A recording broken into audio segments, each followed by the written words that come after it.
During the first 5 books, Voldemort's becoming more and more powerful. Things get to such a worrying state that Dumbledore decides to reform the Order of the Phoenix. The Order of the Phoenix is a group of wizards and witches who have joined together to fight Lord Voldemort. Then 2 very important things happen. Sirius Black is killed and Harry finds out about the prophecy. The prophecy made 16 years ago. The prophecy states that a child will be born at the end of July on a certain year whose parents have in the past thrice defied Voldemort. And this could either be Harry or Neville Longbottom. But it also said Voldemort would mark the child who is most dangerous to him. This mark showed that Harry was the only one who could finally defeat Voldemort. Still to come, more Harry Potter secrets revealed. Because there's wizard schools all over the world, is there a school in Australia?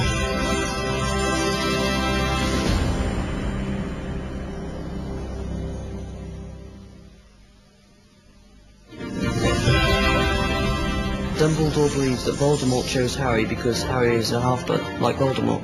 Neither can live while the other survives. So Voldemort will kill Harry, or Harry will kill Voldemort. I think the person who will win will be Harry Potter. Harry Potter. I think it's going to be Harry. Harry Potter. Harry Potter. Harry Potter. Definitely Harry.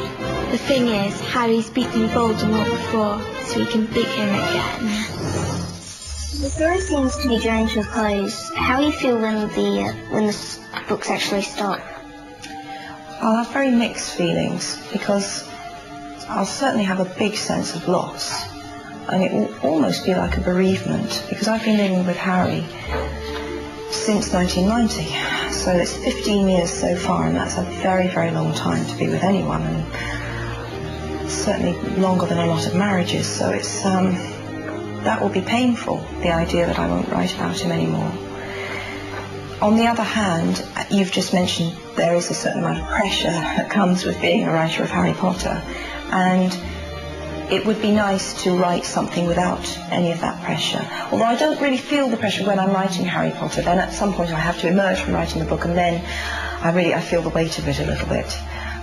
So there are things connected with the whole world of Harry Potter that I won't miss so much. What is your favourite wizard's sweet? Oh, my favourite wizard's sweet. I have a very soft space in my heart for cockroach cluster. I enjoyed inventing that, and yeah, I do like that. What makes a good writer? Oh, there's a question. Many, many, many different things make a good writer, and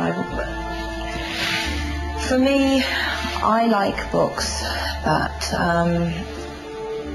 if you combine characters that you care about with a really intriguing story, then I think you've generally got something I would like to read. So those are things that I appreciate in other writers. But I like a number of very different writers, and you could find very few things that they had in common. So it's one of those. It's so subjective because your favourite writer, someone else would loathe. Because there's wizard schools all over the world, is there a school in Australia? Well, I've never created a school in Australia, but there must be one. So maybe I should sit down and actually create one for you. But yes, I would say that there is definitely a school in Australia, and I've just been too lazy to give it a name. Thank you for listening to my questions and giving me some answers. They were fantastic questions. Thank you very much. I think you definitely deserve to win Thank you. the competition. It's been wonderful meeting you. Thank you very much. Today I had an interview with J.K. Rowling. The answer that I remember the most is when I asked her, what is your favourite wizard sweet? And her answer to that was cockroach cluster. I can't understand that. I would never eat a cockroach cluster. It's disgusting. The most memorable thing about meeting Jerry today, well, I can't really decide.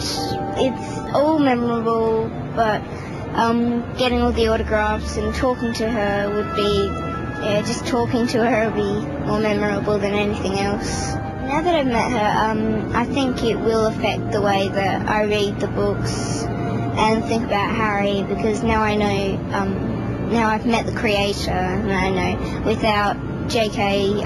These books wouldn't be here. Harry wouldn't be here. And I really wouldn't have an obsession. Near the window was an array of violently pink products, around which a cluster of excited girls was giggling enthusiastically. Hermione and Ginny both hung back, looking wary. "There you go," said Fred proudly. "Best range of love potions you'll find anywhere." Ginny raised an eyebrow sceptically. "Do they work?" "Certainly they work, for up to 24 hours at a time, depending on the weight of the boy in question and the attractiveness of the girl," said George, reappearing suddenly at their side.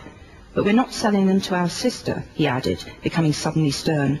"Not when she's already got about 5 boys on the go from whatever you've heard from Ron is a big fat lie," said Ginny calmly, leaning towards a small pink pot. "What's this?"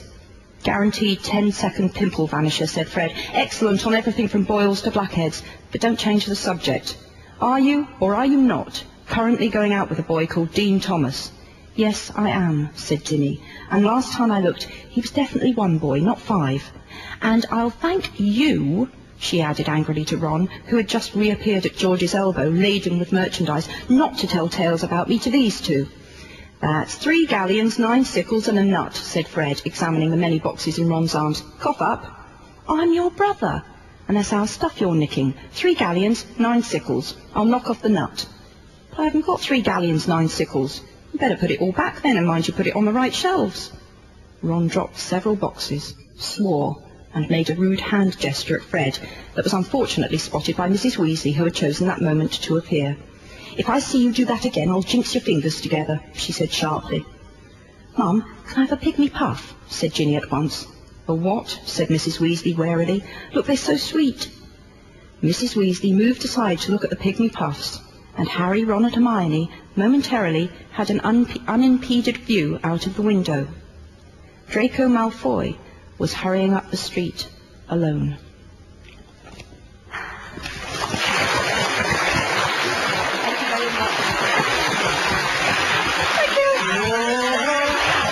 What's going to happen next? Oh, on the 11th year, how good was that? Oh, it was really exciting, but she left us in suspense. So I'm going to have to read the rest of it and find out what she was talking about. When I got it in my hands, it was more than excitement, an explosion taking place in my body. I'll probably read it every moment I've got, every moment I haven't got even.